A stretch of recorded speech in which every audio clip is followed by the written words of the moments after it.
I'm Virginia McGathey here on the floor at the CME Group reporting on the grain market. Today, wheat was limit up. The dry weather in Europe really rallied the futures, and there was a mad scramble for all the short covering. And we knew that things like this was going to start to happen as the market started to move higher because we had just been oversold for so long. It's very likely that the corn and soybeans could react this same way if we start to get positive news that there's going to be a mad scramble to get out of those short positions and try to get on board of this moving market. Also the areas in southern Russia in the Black Sea region is also in trouble, and that's why the reduction in the world wheat stocks is such a big issue. Now, overall, there's still a lot of wheat out there, but the expectation is that we're going to start to eat through a lot of those supplies.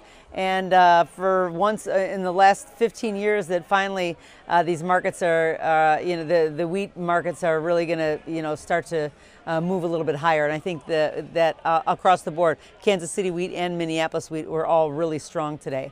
Corn was higher as well. Now, it had more overflow buying coming in off the wheat rally, but there's still some dry conditions in the Corn Belt as well as even in Michigan, and perhaps it's threatening the yield a little bit, but we're not going to know those numbers really for a couple more months. But it did get a little bit of a pop. It was up over 7 cents today, and that looks really good. The trend overall is still lower, but maybe it's really going to start to turn.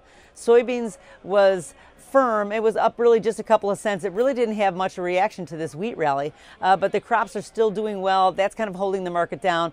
The fact that there's no end in sight with this tariff problem, even though that it's starting to be front and center in the news all the way around. If at any point that we actually get a turnaround with the tariffs, it could change drastically. We're going to see this market really move higher because we're languishing below this $9 mark, which I haven't seen in many years that the market would be like this. Here it is in midsummer, especially when we have a weather market going on. So a lot to be said about that. It still has potential to get moving as soon as we can get out of this tariff war that we're in. That's all from the floor at the CME Group. Here in Chicago, I'm Virginia McGathey.